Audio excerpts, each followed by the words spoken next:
Et puis là, on arrive pratiquement à votre premier vrai contact professionnel avec la France. C'est en 69 et vous le devez à Grimblat. Bon.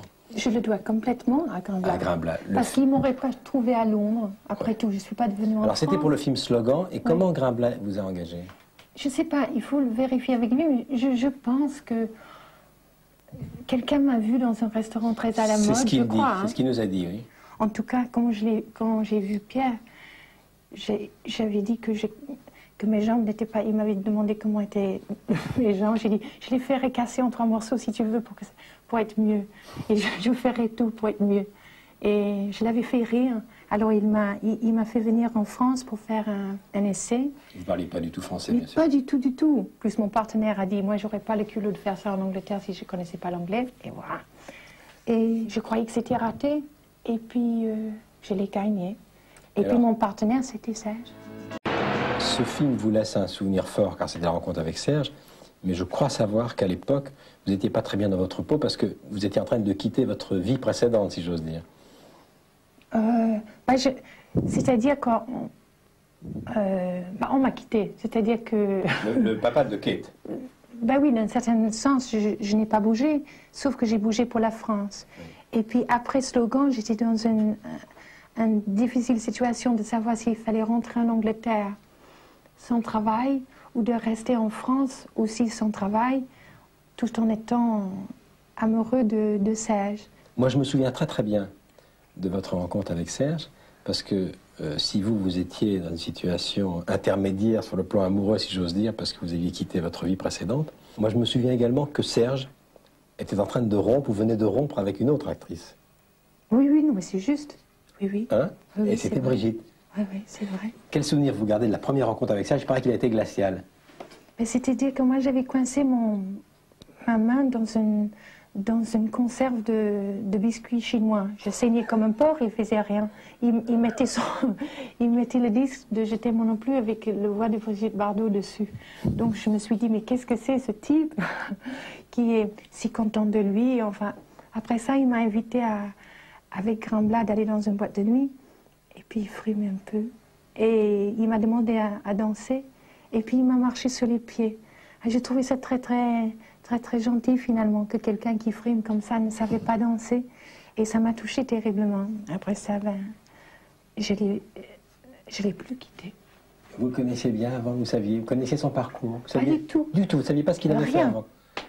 Car en 69, la carrière de Serge, elle avait déjà 15 ans, 20 ans. Non, je pensais... Non, je connaissais rien de lui. J'ai acheté des livres de ses poésies, enfin de les paroles de ses chansons. Je vivais rue Saint-Julien-le-Pauvre dans un hôtel avec ma fille Kate, avec des grosses couches, tu sais, il y avait 2 à l'époque, un pour l'intérieur, un pour l'extérieur. Et j'ai suspendu tout par les fenêtres qui baissaient considérablement le niveau de l'hôtel. Et Serge venait me chercher là. Et une fois, il pensait que je sortais avec un beau garçon. Et c'était mon frère, en fait. Parce qu'on vivait tous les 2 dans l'hôtel avec ma fille Kate. Donc Serge avait vu ce garçon, en effet, indéniablement beau, sortait de l'hôtel. Donc c'est vrai que je ne comprenais pas pourquoi. Et c'était Saint-Julien-le-Pauvre. Jane, pour beaucoup de téléspectateurs qui nous regardent, La Piscine, c'est le film qui vous a fait connaître du grand public. Quel souvenir vous gardez de ce film? Et est-ce que Romy, la légende veut que Romy vous ait protégé de Delon? Elle m'a protégée tout court. Tout court. Elle était très bien. Elle était une fille très bien. Non, j'étais fou de Serge, qui fait que Serge louait des voitures de plus en plus grandes pour aller à Saint-Tropez. Pour montrer à Delon qu'il pouvait en payer des plus forts. C'est ça qui était magnifique. Il s'est payé il a payé une voiture tellement grande. Il a payé une limousine, alors qu'à Saint-Tropez, ça ne pouvait pas rentrer dans les rues. Et on avait mis le long de Kate dessus, plus les couches, plus toutes les choses qui abîmaient sa voiture. Mais il mettait le paquet pour bien montrer à Delon qu'il était bien là. Il était bien là. Tu n'as pas faim? Non. Est-ce que Serge portait un jugement sur l'actrice que vous êtes? Car il était metteur en scène, faut pas oublier. Hein. Je crois que je voulais toujours l'épater. Même par la suite, même quand on n'était plus ensemble, c'est vrai que en faisant Chéreau, je pensais, il va être peut-être fier de moi si j'arrive. Et puis, quelque part dans cette vie, il est venu nous voir, Dux et moi. Et là, ça fait que... je savais qu'il regardait. Et je voulais qu'il soit... qu'il trouverait que j'ai fait du progrès. Jane, puisqu'on parle de votre carrière qui est intimement liée, bien sûr, à 15 ans de la vie de Serge, on peut dire que, vous qui parlez si bien le français, Serge y est peut-être pour quelque chose. Lui qui était d'origine russe possédait la langue française à merveille, quoi. Je veux dire que peu de gens ont joué avec la langue comme Serge l'a fait. Personne. Personne. Serge a été considéré comme quelqu'un qui aurait pu faire une grande carrière dans la peinture. Il a été considéré, Claude Berry me l'a dit souvent, comme un grand metteur en scène. Oui. Le compositeur, l'auteur, n'en parlons pas, il a tout prouvé pendant 30 ans. Et vous avez conscience que c'est assez rare d'avoir à la fois l'admiration des plus exigeants et en même temps la sympathie de l'homme de la rue. Vous en avez conscience de ça? Non. Non. Car Serge me dit de jamais arrêter parce que les gens allaient vous oublier. Parce que vous n'avez jamais rien fait de très remarquable. Quand j'ai fait tous ces premiers films où aucun rôle n'était écrit pour vous, il fallait juste, il a dit continue, continue. Un jour, ils verront, un jour ils verront. Sinon, si tu arrêtes, on va t'oublier. Donc j'ai fait en effet énormément de films. Beaucoup, c'est... Mais j'ai jamais eu l'impression que je pourrais me reposer, que rien n'était gagné en fait. Mais c'est pas grave ça. Serge, il aimait assez la provoque, lui, non? Ça l'amusait, non? Lui, c'est un cas qu'il faut prendre tellement en bloc, en tout. Parce qu'en fait, il adorait ça, parce que je crois que s'il n'était pas dans les journaux, et s'il n'était pas dans les presses, s'il n'était pas sur l'émission de télévision, il était malheureux. Il avait l'impression de ne pas compter pour les gens. Comme il voulait l'amour des gens, et il l'a eu. Je pense que c'était une nécessité pour lui. Il ne faut pas oublier ses origines, il ne faut pas oublier que c'était un petit Lucien Gainsbourg qui se croyait moche, quand même quand il faisait une émission. Et il faisait des bêtises, enfin des bêtises, entre parenthèses, parce que c'était très bien ça, parce que personne d'autre ose faire ça. Personne. Écoute, il avait Coluche, il y avait lui, il n'y a personne qui... Enfin, alors ça fait que quand les gens dans la rue le jour après disaient « Oh, bravo Serge, hier c'était bien », bah, il était content. Et lorsque Charlotte a décidé de s'orienter vers ce métier, c'était un vrai débat entre vous? Ah non, pas du tout. C'est-à-dire que c'est...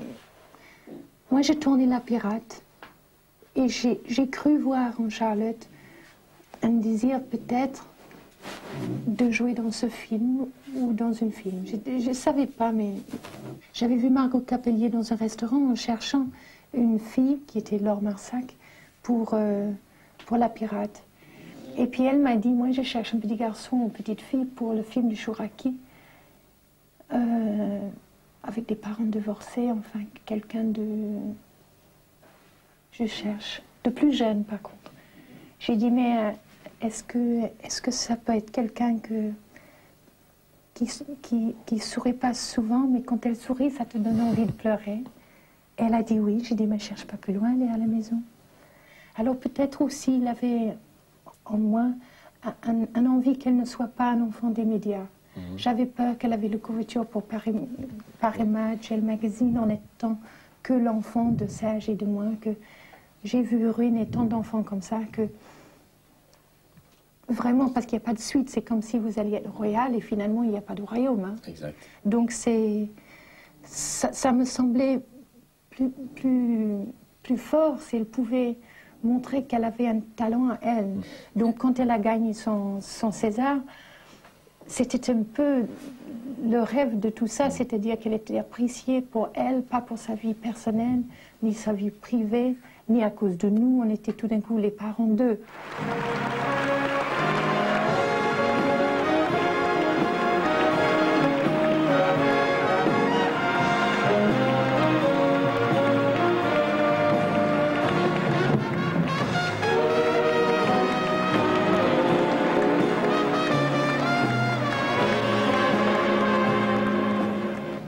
Merci. merci beaucoup. L'effrontée, La petite voleuse, Miller. Oui. Ce sont ces deux films qui vous ont définitivement convaincu qu'elle serait une actrice? J'étais un peu près sûre. Ah oui, sûre. Un peu près sûre, mais peut-être tous les mamans ont dit ça. Quand on est à ce point réservé et précieux, je ne sais pas, ça me semblait que certainement ça exploserait quelque part. Alors, les chances que ça soit dans les rôles, dans les films, que ça l'intensité d'actrice, ça me semblait probable. Alors quand je l'ai vu, c'était pas une surprise, mais c'était une grande fierté. Ils sont petits, mais ça... Oui, non, enfin... Star, hein. À l'époque, il y avait bien entendu Charles Vanel. Eh, oui. Alors, Je t'aime moi non plus. D'abord, la chanson est un scandale. Oui, oui. Il faut le rappeler. Bah, c'était interdit par le pape. La BBC aussi a hésité à le passer. Oh, mais les BBC, oui, mais c'est moins étonnant. Mais ils interdisent tellement de choses. C'est un criminal record, en quelque sorte. Et en tout cas, personne n'a oublié ça, ça a vraiment... Je crois qu'il n'y a aucune disque qui a... Gloomy Sunday, peut-être. Et c'est celui-là qui a marqué toute une époque à ce point. Et c'est vrai, pour les finances du film, ils ont donc dit... Jacques Extro, qui était le producteur, a dit à Serge d'utiliser le titre, et il n'avait pas trouvé ça stupide, parce que c'est vrai, ça collait plutôt bien à cette histoire formidable qu'il avait, shakespearien vraiment, il faut dire un petit mot de deux mecs, un couple d'hommes, dont un, qui était Joe D'Alessandro, tombe amoureuse d'une fille parce qu'elle ressemble à un garçon. Et j'avais un plan où je me suis mis par terre, et puis je dis, je suis un garçon. Et ça me semblait tellement logique que j'étais très étonnée que personne n'a pensé à faire ça avant, que c'était la première fois. Et ça me semblait si beau que quand c'était attaqué à Londres, et les critiques ont été... Enfin, j'avais honte de mon pays, honte de tout. Je frappais les murs comme de pendus sur ordonnance. J'avais honte que mon pays n'a pas pu voir qu'est-ce qui était un vrai bon film. Je t'aime, moi non plus. On aborde la dernière partie de votre film. Vous êtes face à le public, à eux. Non, le Bataclan, c'était une chose, et je voulais que Serge soit fier surtout. Je voulais qu'il sache que je chantais bien ces paroles, que je pouvais vraiment les faire bien. Je voulais qu'il soit tellement content. Et puis, voilà. Alors, cette fois-ci, je vais aller jusqu'à la fin de l'année. Et je chanterai au mieux possible ce qu'il a écrit pour moi. Je suis sûr que Serge était très fier le soir où vous avez chanté avec le temps. Merci Jane. Bonne fin de soirée.